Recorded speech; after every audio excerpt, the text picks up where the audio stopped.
ভক্তদের উলুধ্বনিতে হরিধ্বনিতে বাণী পাগল আশ্রম কম্পিত হলো।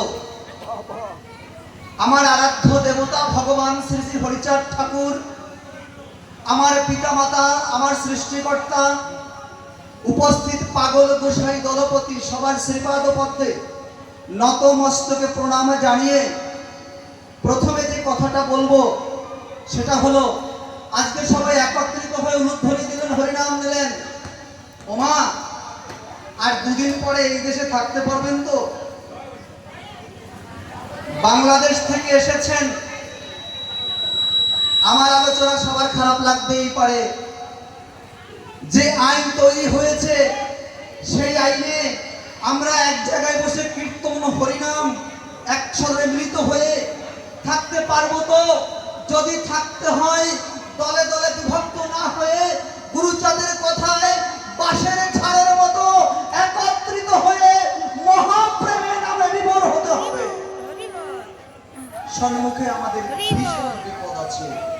এই কদিন আগে মা মমতাবালা ঠাকুরের একটি ভিডিও ভাইরাল হয়েছে, আপনারা দেখেছেন।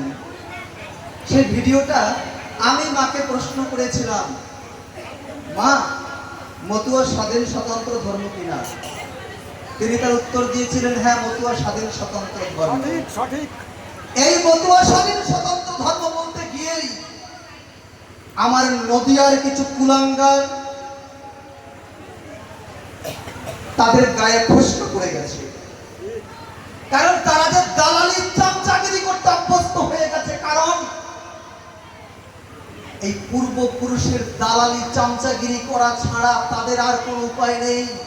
হরপ্রসাদ বাবুকে প্রশ্ন করেছিলাম আমি, বাবা, এত গলা ফাটাচ্ছি মতুয়া স্বাধীন স্বতন্ত্র ধর্ম, হরিলীলামৃত গুরুচাঁদ চরিত তাদের দর্শন প্রচার করছে, কিন্তু আমার ঘরের মানুষকে বোঝাতে পারছি না। ভিন্ন ধর্মীরা বুঝতে পারছে, আমার মানুষ বুঝতে পারছে না। তার করণীয় কি? আমাকে হরপ্রসাদ বাবু একটা উদাহরণ দিয়েছিলেন। বলেছিল, বাবা, আমরা খাঁচায় পাখি পুষি, দেখেছিস? বলছে, হ্যাঁ। পাখি পোষার পরে কিছুদিন পরে যদি সেই পাখি আমরা ছেড়ে দিই, ওই পাখি ও উঠতে না গিয়ে বাড়ির মাচায় দাঁড়িয়ে থাকে আর বনে যায় না। তখন বাড়ির মালিক বলছে, ওরে দেখেছিস, পাখিটা আমাদের মায়া ছাড়তে পারছে না, তাই তো ও বনে যাচ্ছে না, ওকে আবার এনে খাঁচায় ভরে দে। আমি বললাম, হ্যাঁ, তাই তো। বলছে, না বাবা, তা না। কারণ ওকে এতদিন বন্দি রাখার পরে ওর স্বজাতিকে ভুলে গেছে, ওর আপন জনকে ভুলে গেছে, ওর ঠিকানার জঙ্গল ভুলে গেছে, তাই তো আর ওখানে যাচ্ছে না। ও যে ওই গোলামীর চামচাগিরিতে বন্দী হয়ে রয়েছে। ঠিক সেই রকম আমার সমাজের কিছু মানুষ এই চামচাগিরি দালালি করতে গিয়ে আমার মানুষকে ভুলে যাচ্ছে, হরিগুরুচাঁদের দর্শন ভুলে যাচ্ছে। হরিচাঁদ ঠাকুরের কি ঠেকা পড়ছিল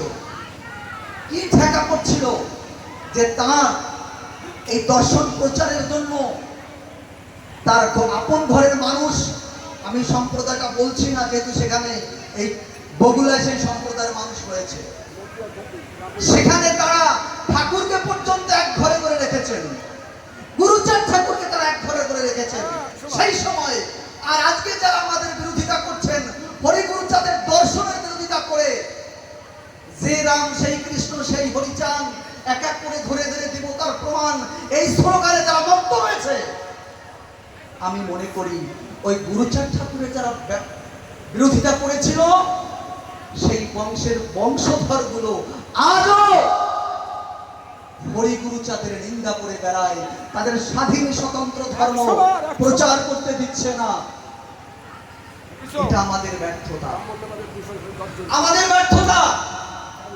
কিন্তু আমি চাই এই দীপক ভাইদের মতো মানুষ, আমাদের উৎপল কাকাদের মতো মানুষ, উৎপল কাকার সঙ্গে প্রথম একদিন কথা হয়েছে দুদিন আগে, আমাকে বলেছে, জয়, তুমি আমার বাড়িতে এসে, আমার অনেক বই আছে, যে বই লাগে তুমি নিয়ে যাও। আমি ভেবে নিয়েছি এই রত্নসম মানুষ এত বড় কথা আমাকে বললো, আমাকে বই উপহার দেবে। কাকাবাবু বই কে কাকে দেয়? আমি চমকে গেলাম। কিন্তু এই মানুষগুলো বুঝলো আজকের বয়স 60-এর উপরে, আর আমাদের যুবকরা যারা আশীর্বাদের লেখাপড়া শিখে পেন পকেটে নিয়ে চাকরি করছি, ব্যবসা করছি, আমরা তাকে চিনছি না। আজকে প্রমাণ চাই। গুরুচাঁদ ঠাকুর বক্তব্যে পড়েনি, তার প্রমাণ চাই। গুরুচাঁদ ঠাকুর কোথায় পড়েছে তার প্রমাণ দিতে হবে। এত বড় নিরঞ্জ বেহায়া বেয়াদব আমার জাতির মানুষ। আমার কষ্ট হয়, আজকে প্রমাণ চাইছে গুরুচাঁদ ঠাকুর কোথায় পড়েছিল। এত বড় সাহস তোমার কোথায় হয়, কোথায় হয়? আপনারা দেখেছিলেন আমার একটা বক্তব্য ভাইরাল হয়েছিল, নমর ঘরে জন্ম নিয়ে যে হরি গুরুচাঁদের নিন্দা করে আমি তার জন্ম সম্পর্কে সন্দেহ করি। খুব কঠিন লাগছে, খুব খারাপ লাগছে, তাই না? এত বড় কথা। যে মানুষটা, যারা এই বাণী পাগলেরা, এই যে আমাদের মধ্যে আছে না দাদু সাজ্ঞায় যে বাহ্য অঙ্গে সাধু শ্বাস ত্যাগ করো, এই যে মানুষ আমাকে মমতা বাবা মা এর কথা বললেন যে তোমার তো সবসময় বিপদ হচ্ছে, বিভিন্ন সময় আক্রান্ত হচ্ছ, তুমি একটু যোগাযোগ করো। কিন্তু এত প্রোগ্রাম থাকছে, হ্যাঁ এত প্রোগ্রাম থাকে, ফাঁকা তো নাই, তো আমি সেই সুযোগটা করতে পারিনি। আজকে গোপাল কাকাবাবু, উৎপল কাকাবাবুর কৃপায় সেটা আমার হলো, প্রণাম জানাই নত শিরে। কিন্তু বিষয়টা হচ্ছে আমাদের সামনে কঠিন আন্দোলন হতে চলছে, কঠিন। আজকে বাংলাদেশে 30টা ঘর পুড়িয়ে দিয়েছে, তার জন্য তার 5 দিন বাদে ওরাকান্দি থেকে বিবৃতি দেয়। এটা লজ্জা লাগে যে গুরুচাঁদ ঠাকুর গোপালপুরের দাঙ্গা বলেন বিভিন্ন জায়গা দিয়ে সম্মুখ সমরে তার স্বর্ণরাঙ্গা দাঁড়িয়েছিল। আর বাংলাদেশে, এমনকি এই দেশে যেখানে মতুয়াদের উপর অত্যাচার হয়, ঠাকুর বাড়ির এক শ্রেণীর সেই ব্রাহ্মণ্যবাদের যারা দালালি করছে, সেই দালালগুলোকে মতুয়াদের পাশে দেখা যায় না। এই যে বড় কষ্ট লাগে, বড় দুঃখ লাগে। সময় আমার আর 1 মিনিট আছে, আমি আর বেশি কিছু বলবো না, কারণ সময়ের দিকে লক্ষ্য রেখে কথা বলতে হবে। কারণ আমার মতো অনেকেই বক্তা আছেন আমি জানি, আর না থাকলেও সময়ও স্রোত তার জন্য অপেক্ষা করে না। আমি এখানে দেখেছি কিছু বক্তা, সঞ্চালক বারবার বলেছেন সময়ের দিকে লক্ষ্য রাখতে, সময়ের দিকে লক্ষ্য রাখতে। এটা যদি আজও আমাদের দিকে বারবার বলতে হয়, আজও যদি আমাদের পাশে দাঁড়িয়ে বলতে হয় ছোট করো, কোথায় শিক্ষিত হলাম, কি শিখলাম, এইটুকু কেন থাকবে না? এটুকু তো বুঝতে হবে। আমার কথা দর্শক কিভাবে দিচ্ছে, কিভাবে শুনছে, এটা যদি না মনে করি আমি বক্তা হবার যোগ্যতা আমার নেই। যাই হোক, আমি যদি ভুল বলি সন্তান জ্ঞানে ক্ষমা করবে, সন্তান জ্ঞানে সংশোধন করবেন, আমাকে ক্ষমা করবেন না। ক্ষমা করে দিলে আমি শিখতে পারবো না, আমার ভুলটা সংশোধন করে দেবেন। আর একটা কথা বলবো, আমি সে বক্তাকে এখানে দাঁড়াতে বলছিলাম, নীলামৃতের প্রত্যেকটা অধ্যায়ে তারক গোসাইয়ের নাম আছে। হরিচাঁদ ঠাকুরের যে গানগুলো লিখেছেন অশ্বিনী গোসাই, সেখানেও নাম আছে, তারক গোসাইয়েরও নাম আছে। আপনারা যারা বক্তব্য রাখছেন ভালো করে একটু চর্চা করবেন, পড়বেন। গুরুচাঁদ আর শান্তিমাতা এরা সম্পর্কে মা আর ছেলে, এটা মাথায় রাখবেন।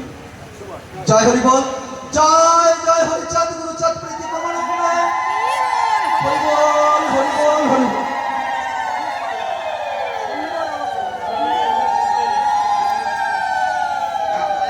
একেবারে নতুন বক্তা, তাই তো? আপনাদেরকে দেখেছেন এর আগে এসে সুকেশকে প্রথম এলো, কারণ আমি দেখি ফেসবুকে ওই যে পাগল মাস্টার এম এ পাস সিঙ্গেবারে বেলায়, বলেন তো।